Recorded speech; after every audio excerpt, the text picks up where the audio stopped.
Eh bien bonjour à tous, c'est Julie d'Astro Énergétique du Vivant. Je vous retrouve aujourd'hui sous la pluie. Je ne sais pas si vous allez entendre la pluie et peut-être quelques coups de tonnerre.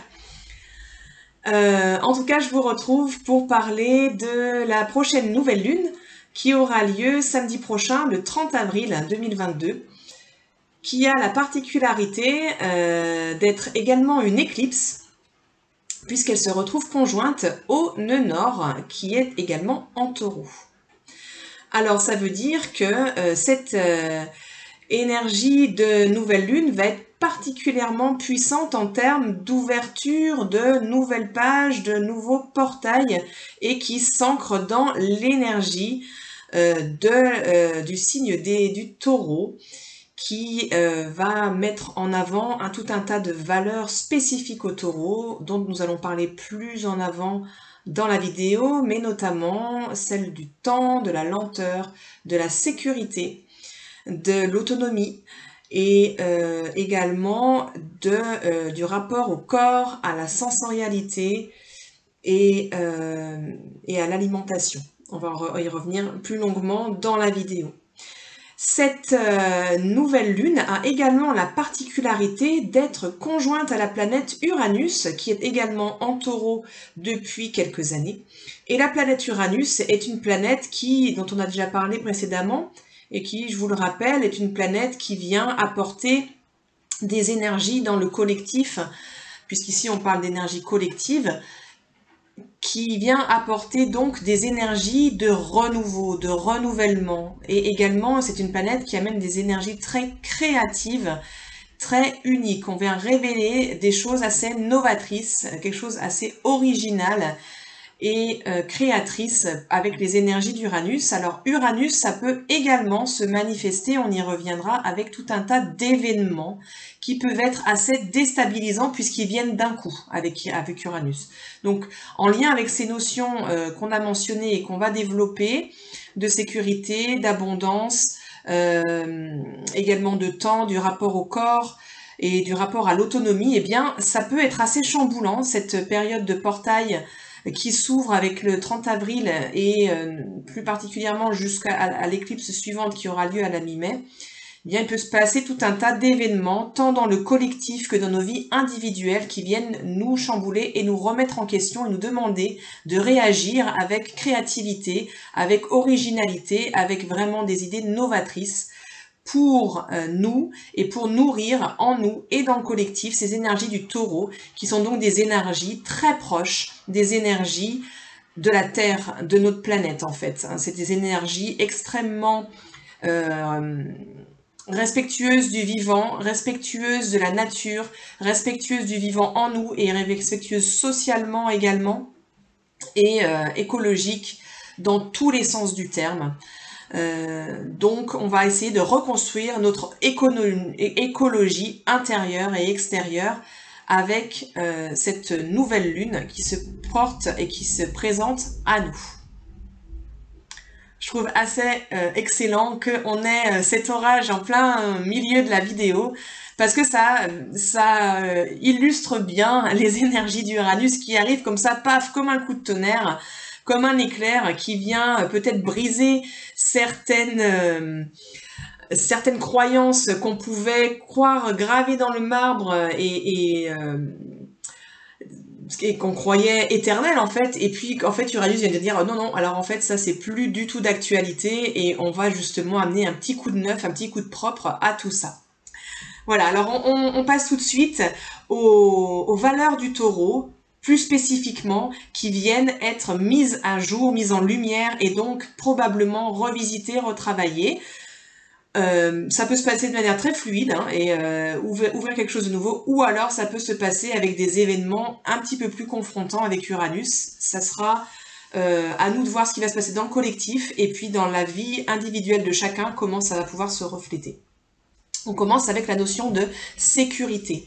Comme je vous le disais tout à l'heure, cette notion de sécurité est une des valeurs phares du signe du taureau qui cherche à construire sa sécurité, notamment matérielle, mais également de soi à soi en fait. Et on va parler ici de sécurité autant autant intérieur qu'extérieur, mais surtout avec un mouvement ici qui est fortement souligné, qui est vraiment appelé à revenir à une sécurité intérieure pour ensuite aller émaner et rayonner vers l'extérieur, et non pas l'inverse. Malheureusement, on se construit souvent dans nos sociétés sur une sécurité qui est basée sur l'extérieur, que ce soit une sécurité matérielle avec un emploi, avec des relations donc à l'extérieur, et avec ce que nous renvoie à l'extérieur qui nous amène une sensation de sécurité, de qui nous sommes, et puis de ce à quoi on peut se fier, ce sur quoi on peut s'appuyer.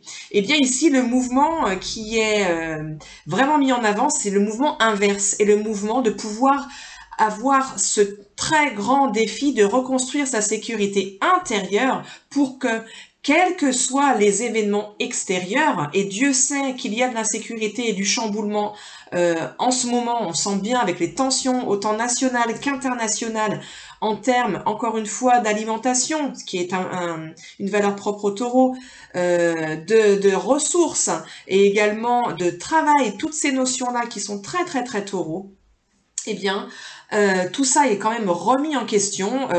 Peu de monde peut se flatter de dire qu'il saura exactement où il est dans 6 mois, dans 1 an, en termes de logement, en termes d'emploi, en termes de sécurité familiale, en termes de sécurité tout court. Donc ça vient poser des questions qui touchent tout le monde et qui vont être orientées différemment selon chaque individu, mais qui viennent en tout cas nous ramener, nous réinviter à se réapproprier une sécurité intérieure de sorte que l'on puisse au mieux rebondir lorsque notre sécurité extérieure est remise en question et est chamboulée comme elle peut l'être actuellement.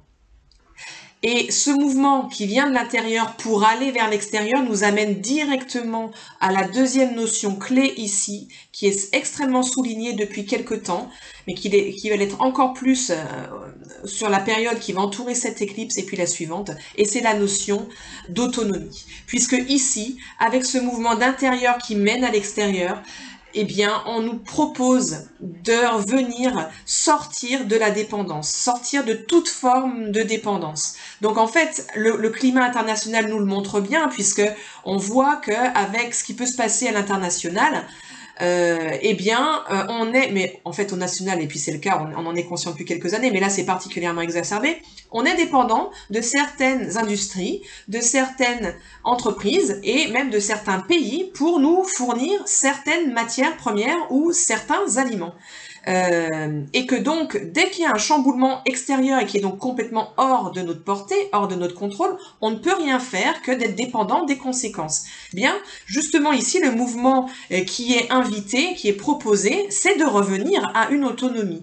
Alors, revenir à une autonomie dans le collectif, c'est quoi? Eh bien, ce sont tous ces mouvements alternatifs qui démarrent depuis plusieurs années déjà, mais qui sont appelés à être renforcés pour revenir à du local, à connaître nos producteurs locaux, à peut-être fournir des matières premières plus localement et à mutualiser aussi les ressources, les moyens de production et les outils et le transport, etc. Et encore une fois, ici, on va pouvoir voir toute l'inventivité, la créativité d'Uranus qui va être au service de ces valeurs taureaux avec une invention, une créativité pour pouvoir trouver des solutions durables et viables, encore une fois des termes très taureaux, pour aller vers quelque chose de plus sain pour nous, pour l'environnement, pour tout le vivant, pour la société, pour l'ensemble du collectif également. Le taureau n'est pas un signe autonome, enfin n'est pas un signe individualiste, je voulais dire. En tout cas, c'est un signe autonome, mais pas un signe individualiste. Et on va y venir justement. Ce gain d'autonomie est aussi à valoriser au niveau individuel. Encore une fois, ce qui est en haut est comme ce qui est en bas et inversement. Et toutes ces notions-là que l'on peut voir dans le collectif, eh bien, se reflètent dans nos vies individuelles. Donc, ça va pouvoir se traduire comment cette histoire d'autonomie, de sortir des dépendances au niveau individuel? Eh bien, ça va être de revisiter où est-ce que je peux être en dépendance au niveau affectif, au niveau relationnel, au niveau financier ou autre en fait. Selon chacun, ça va se manifester différemment, mais on va être confronté à ça. Et l'idée, ça va être justement de trouver des ressources pour pouvoir sortir de cette dépendance qui vient d'anciennes blessures, d'anciens schémas sur lesquels on s'est construit, familiaux, sociétaux, culturels ou transgénérationnels. Tout dépend de votre cas. Mais en tout cas, c'est de sortir de cette dépendance, de sortir de cet automatisme à dépendre, à trouver sa sécurité, à trouver ses ressources à l'extérieur pour pouvoir nourrir quelque chose d'intérieur, pour encore une fois s'autonomiser et revenir à des solutions intérieures pour pouvoir se consolider, trouver sa verticalité et accéder à un nouveau mode relationnel qui soit plus sain, qui soit plus pérenne, qui soit plus durable et viable, si on parle du schéma relationnel, également pour les ressources financières ou tout autre domaine que ça pourra impacter pour vous. Le troisième domaine clé du taureau qui va être revisité avec cette nouvelle lune éclipse, ça va être la notion d'abondance et de richesse. Et en fait, ici, on est invité à redéfinir ça. Qu'est-ce que c'est que la richesse? Qu'est-ce que c'est que l'abondance? Alors, je préfère utiliser le mot richesse que abondance qui est un petit peu galvaudé depuis quelques années. On entend à toutes les sauces. Et en fait, ici, on vient redéfinir ce qu'est la richesse. Et en fait, ça revient à dire qu'est-ce que je mets dans ma vie? Qu'est-ce qui a de la valeur pour moi et que je choisis de mettre dans ma vie?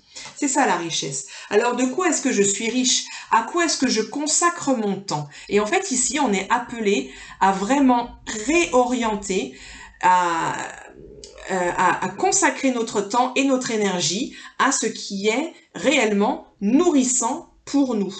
C'est-à-dire que si ce qui est nourrissant pour nous, c'est passer du temps en famille, ou c'est passer du temps avec nos amis, ou c'est passer du temps en nature, passer du temps à faire un jardin, ou à s'adonner à un loisir créatif, par exemple, eh bien, il est important de pouvoir se rendre plus riche de ça, puisque en s'en nourrissant, on devient encore une fois intérieurement, de soi à soi, en reprenant la responsabilité de ce avec quoi on se nourrit, ce à quoi on consacre notre temps, à créer une énergie qui émane de l'intérieur, qui vient de nous et qui vient nourrir notre vie.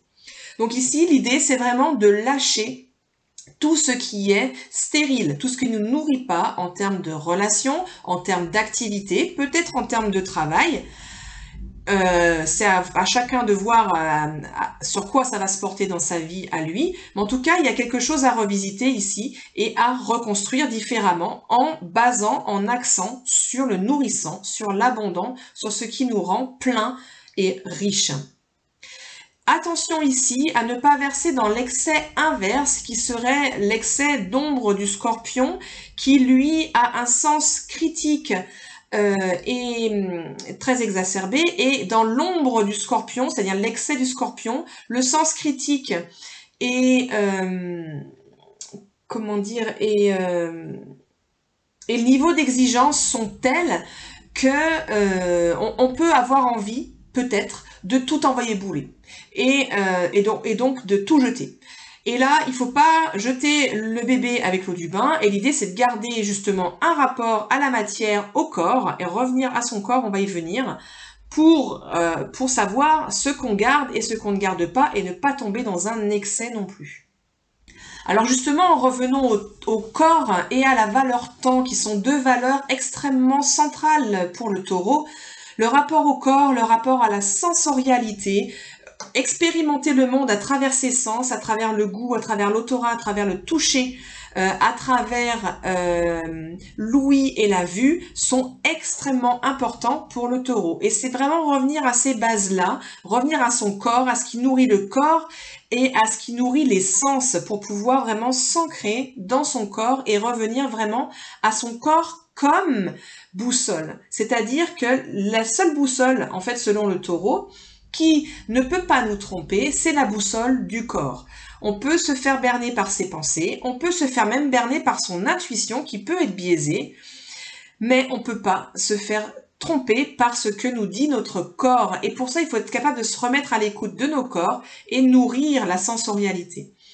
Et pour cela, c'est pour ça que je fais le parallèle tout de suite avec l'élément temps, c'est que pour pouvoir se mettre à l'écoute de son corps, on ne peut pas être dans la rapidité, on ne peut pas être dans la précipitation, il faut impérativement ralentir. Et le taureau est un signe lent. C'est-à-dire que tout ce qu'on va construire ici avec le taureau se fait sur du long terme, sur de la lenteur. Il ne faut pas attendre des résultats immédiats.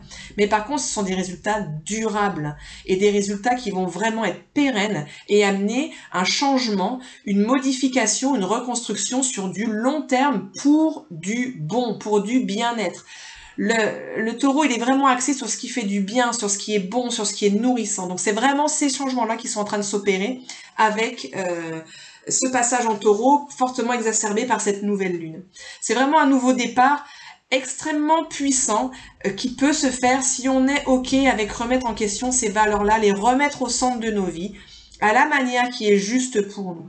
Alors je reviens sur le corps, la sensorialité, c'est vraiment nourrir les sens, que ce soit par la vue, avec, je ne sais pas moi, c'est aller dans la nature, mais peut-être aussi aller voir une expo, avec de la musique, avec faire de la musique, avec créer avec ses mains, utiliser son toucher, avec au niveau du toucher, le massage, toucher le corps, la sexualité sont des vraiment des axes centraux du taureau et l'odorat effectivement qui peut aussi être assez nourrissant, exacerbé.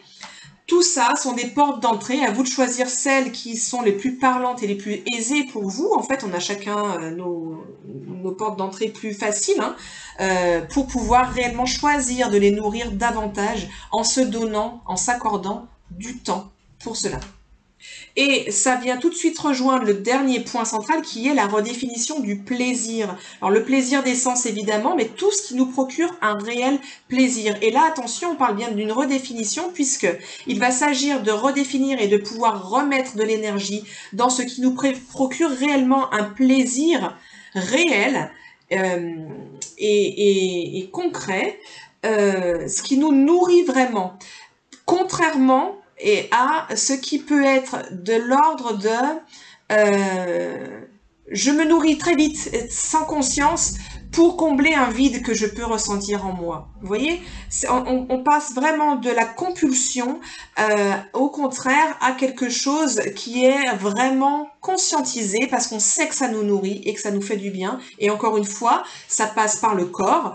Mais ça peut aussi être des activités qui nous font plaisir. Mais l'idée, c'est vraiment d'être en lien avec ce que ça nous procure comme plaisir. Et donc, la porte d'entrée, elle est bien souvent, même tout le temps, sensorielle, sur ce qui nous procure du plaisir.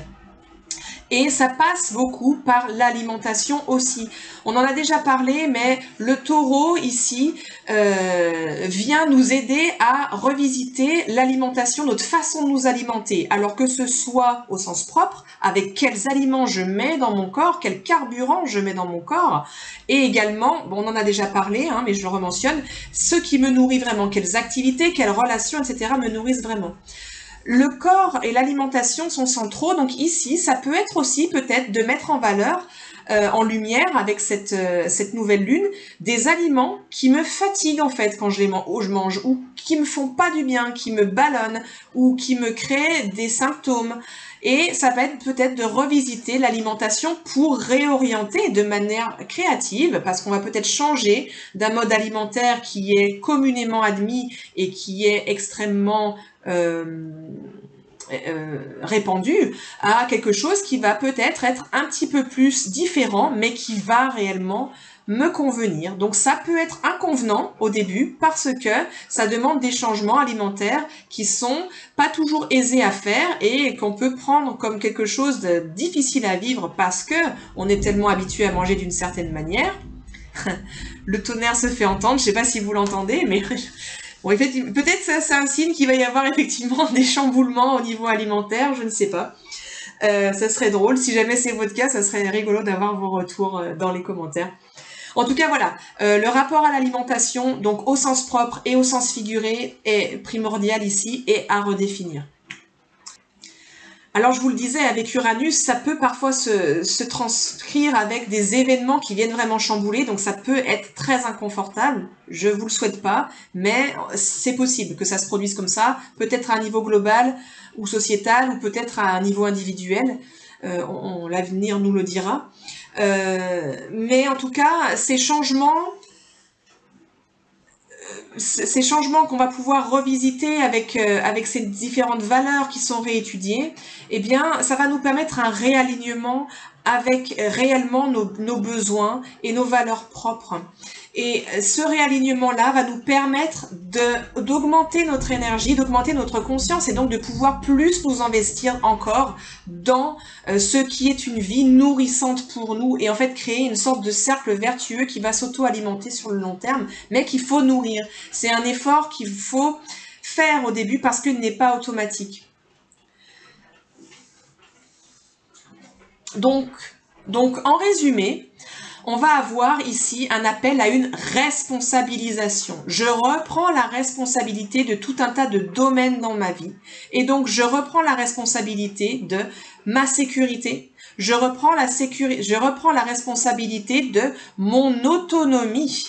Je reprends la responsabilité de mon corps et de mon temps et de ce que je mets dans mon corps, de comment je m'alimente, au sens propre et au sens figuré, et je reprends la responsabilité de ce qui me procure du plaisir et ce qui est nourrissant pour moi.